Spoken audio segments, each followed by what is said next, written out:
Hey everyone, this is Paul Salvette out in Bangkok, Thailand. I'm the managing director of BB eBooks. And today we're going to talk a little bit about regular expressions. Now, first up, what the hell is a regular expression? A regular expression is a way to provide logic into your find and replace um, function. Now, why is that useful? Because often in ebooks you're dealing with like thousands of lines of code, right? And maybe you need to change either the HTML of something or change the content. And you don't want to go through individually and do everything. Because if you go through line by line and try to make that change, you'll probably make a mistake here or there. And unfortunately, a mistake is unacceptable in any ebook. So what we need to do is learn a little bit about regular expressions. And this will allow you to separate the amateurs from the pros. Alright, so I'm pulling up my text editor here. I use Notepad++. It's a great program. I've got one line of text here. It just says, Papa took the apple to Paul. The Pope placed it in the box labeled 4. Alright, that's swell. Alright, what we're going to do is, so if you want to find and match every P in here, you go to your find window, which you can do with Control F, and find what? I'm going to find a P. Alright, you click the find next, and wow, it matches all the P's. That's great. You probably already knew how to do that. That's not very exciting. But what if we wanted to find either two P's together or a POP at the same time? How do we do that? Well, we could type PP here, and it'll match the double P's. And we could also type POP and find all those matches. So those are those two matches. Now, what if you wanted to find it in the same pass? Like, how would you do that? Well, you need to kind of get into regular expressions. And the first thing we're going to talk about is something called multiplying operators. A multiplying operator provides a little bit of logic into your find string. So if we typed in the regular expression PP question mark, what does that do? Make sure you select regular expression. You click on the little button down here. Okay. So PP question mark, what does that mean? It's not going to match a PP question mark. What the question mark actually does, it's telling the P before it that this match can happen 0 or 1 times. 0 or 1 times. So it would match either a P or a double P. I'll show you what I mean. So let's try finding next. See, it's matching that single P because the question mark tells the P before it, hey, you can either match this 0 or 1 times. And it also matches that double P. That's one single match right there. Okay, going through that. All right, now what if we wanted to match a PP or a POP? Well, we could put the question mark anywhere we want. So we put the O here and then question mark. And what that'll do, it'll match PP or POP. I'll show you what I mean. See, there's that. It matches that double P. And it matches the POP here. There's also two other multiplying operators. There's the plus. And what the plus does is it matches the preceding character 1 or more times. So in this case, it would match POP or POOP or POOOOOP. I'll show you what I mean. So you see, it's matching the POP in Papa and the POP in Pope, but not the double P like the question mark was. Now there's one more multiplying operator you got to know about. It's called the star symbol. And the star will match it 0 or any number of times the preceding character. So this would match PP or POP or POOOOOP. I'll show you what I mean. Okay, see, it matches the double P because there's no, it's okay that there's no O in between. And it also matches that POP. Okay, so that's kind of multiplying operators. Now, you know, in some situations you might just want to specify that the preceding character can be any character at all. Any character at all. So what we do is use a period there, and that's a special part of the regular expression engine that says, yeah, it can be any single character except a new line character. New line character being the character at the end of the line.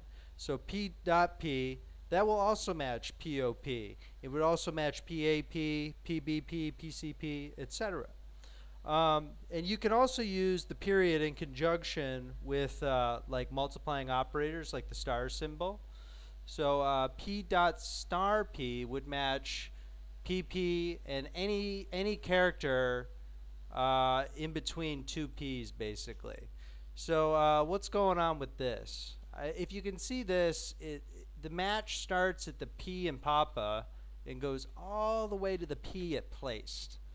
Now, you might ask yourself, hey, what the heck? Why isn't it just matching this right here? Because there's a P here. Well, what happens when you use a multiplying operator is it exhibits, by default, what's called greedy behavior.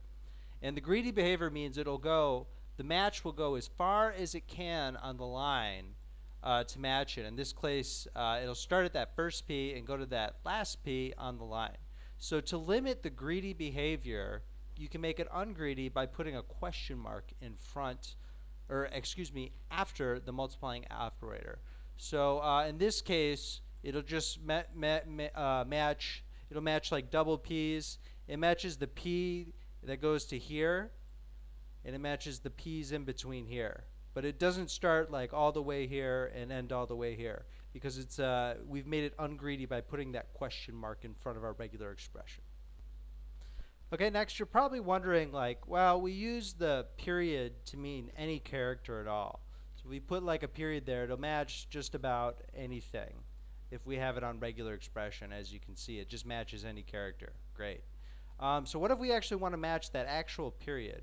Well, what you do is, in your regular expression, you put a backslash in front of the period, and that's a special symbol that tells the regular expression engine that, hey, the following character, in this case a period, I'm actually looking for that. I'm actually looking for that. So in this case, it'll match those two periods. And there's other like special things you can do with the backslash. Like if you put backslash and a little d there, it'll match any digit. So it'll just match that 1-4. There's only one match. Now if you put a big D in front, it'll match basically anything that's not a digit. That's not a digit. Another useful one is backslash S. That'll match any space. Any space. So that's pretty useful as well. Another situation you might come across is, say you wanted to match like a set of different characters. Like for instance, I wanted to match A, B, or C.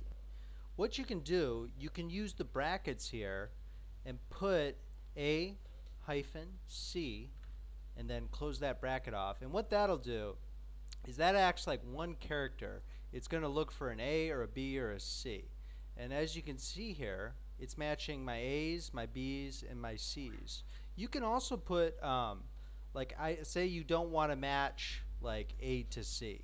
So anything except A to C, you put a little caret in front, and that's basically telling the regular expression, hey, in this set, don't match these things.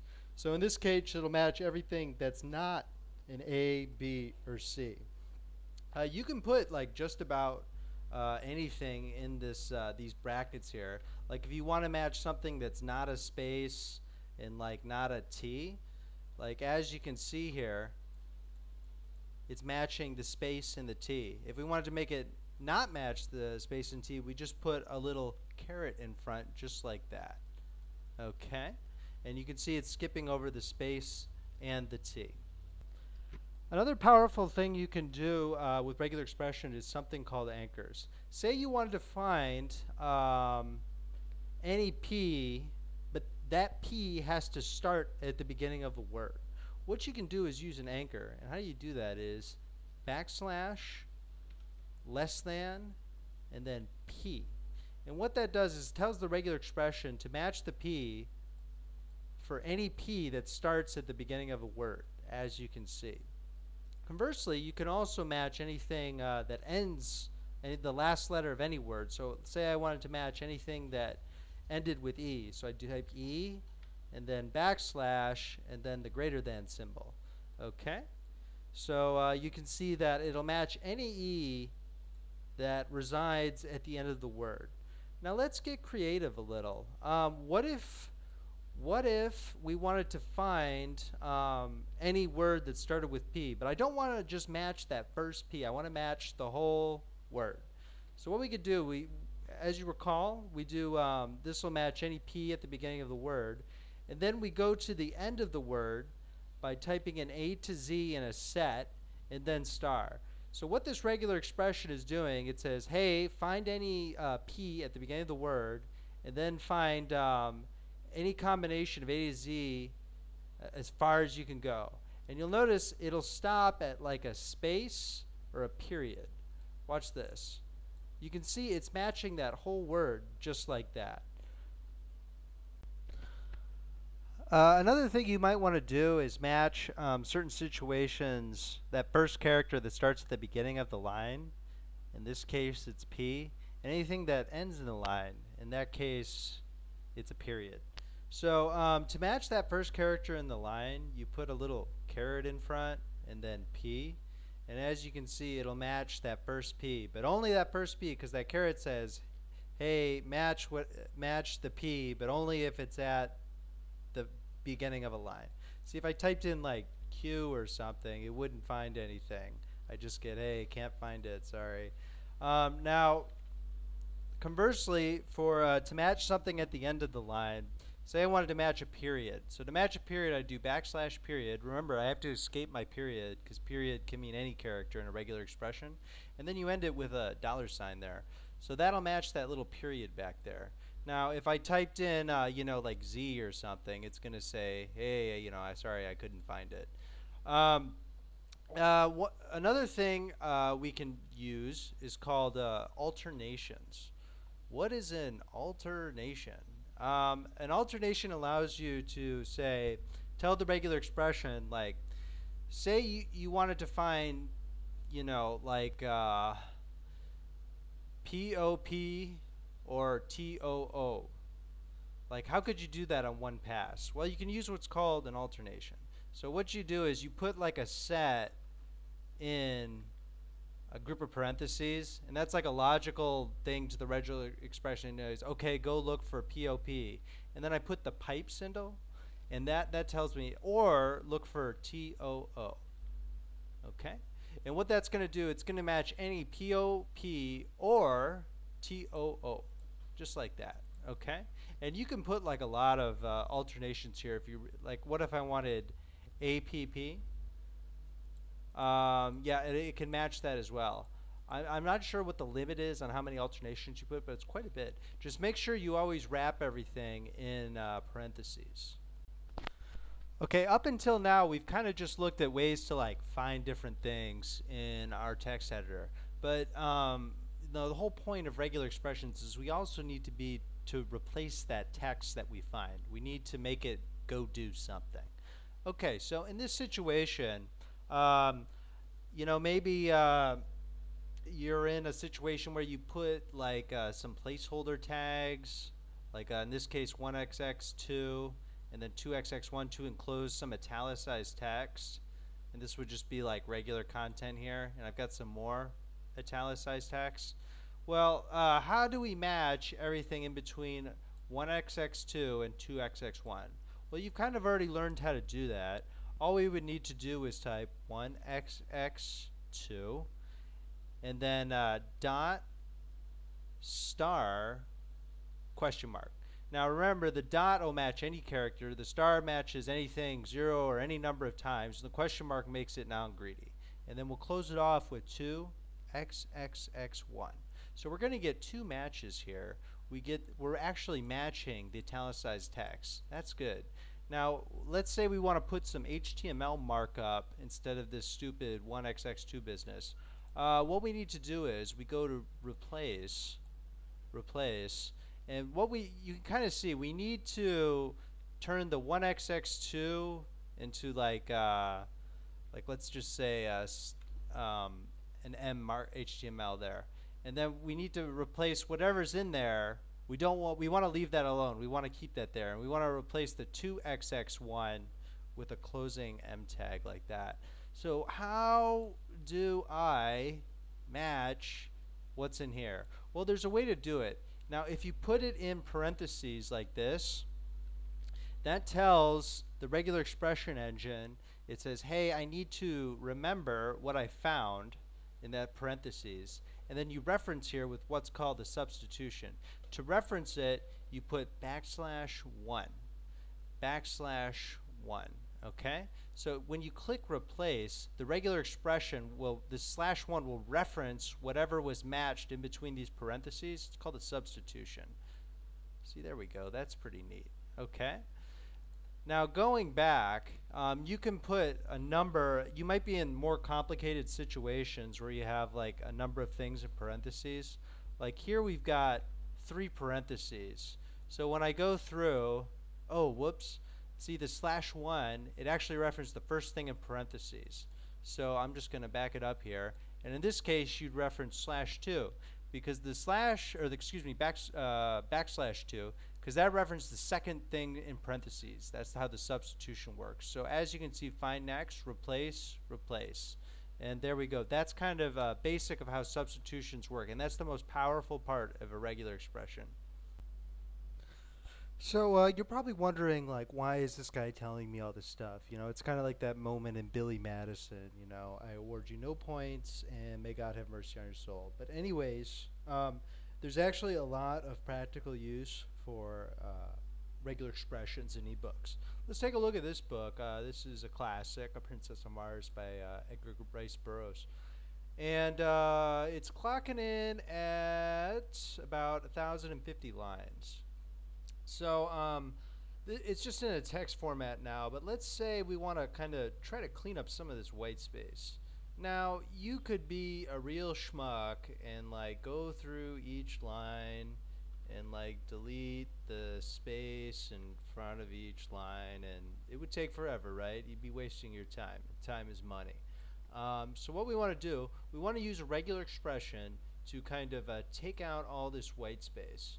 So let's think about it. We want to get rid of all the leading white space. So anytime there's a space at the start of a line, we need to take that out. So what we can do is, if you'll recall from a regular expression, when you use the little caret symbol, when it's not being used in a set, that means it will match anything at the start of a line. So if we do a little caret symbol and then a space, and then we find next, right? So it'll match that white space at the front of the line.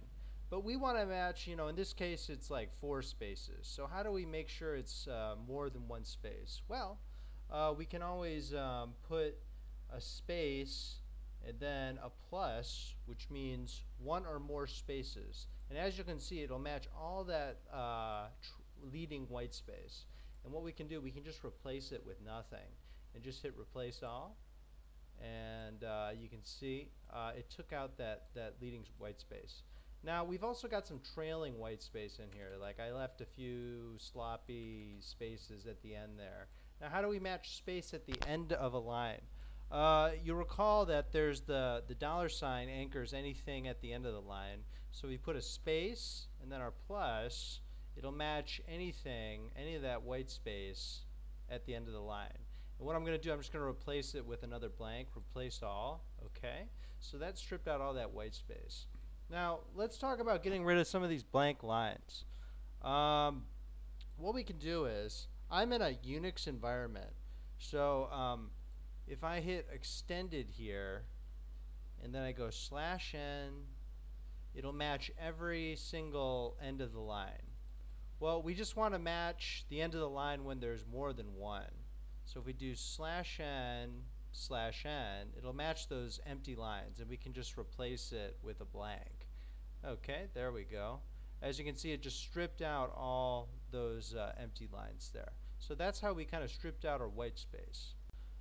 Okay, another thing that's pretty common in eBooks is you want to wrap paragraph tags around each and every line. So how do we do that? Well, to match any line and all the material, we just put a little caret there, and then we can put a period, which matches any character, and match that 1 or more times until the end with our $ anchor. And that'll go through and match every single line, as you can see. But we want to capture that what's in the line, and we do that with our substitution, as you call it. So I'm going to put my period plus, and then and then I can reference it down here, and I'm just going to type an opening paragraph tag, \1, which references whatever in these first set of parentheses, and then a closing paragraph tag. I'm going to hit replace all, and as you can see, I'll highlight it for you by going to HTML here. It wrapped paragraph tags on every single line. Here, I'll turn off the word wrap just in case you don't believe me. As you can look at that, that's pretty useful. So, you know, you hear about these poor people who have to go and put the stupid paragraph and closing paragraph tag on, you know, 1,000 lines of code. You know, that's ridiculous. Just use a regular expression and it'll really save you time. Now, let's get a little bit more advanced here. So in Edgar Rice Burroughs' novel, he's got chapter 1, and then you go down a little further. Oh, here's chapter 2. And there's like a bunch of these things. Like as you can see, I'm going to do a count, and I've got 28 matches. Now I want to get some H2 elements instead of the paragraph elements around these chapter tags. How do we do that? Okay, let's take a look here. So we know that it's going to start with a P tag because there's P tags around anything. And then there's going to be chapter, and I'll match case just to be safe. And then we don't know what's after chapter. So what we can do is we can go to the end until the P tag. And we'll put that in our find string. And you can see it's going through, it's matching every single chapter here. Now I want to turn each of these bad boys into an H2 element instead of a paragraph element. So how do I do that? Well, it's pretty easy actually. If you just type H2 and then chapter, and then we reference what was in the substitution, we use that \1, and then we close it off with an H2, right? So what that'll do is that'll go, and it finds that, and I hit replace. Let's just replace all, see how it does. Alright, so that's turned a paragraph element into an H2 element only on chapters. And when you do things like this with regular expressions, it really prevents you from making like stupid mistakes and things like that.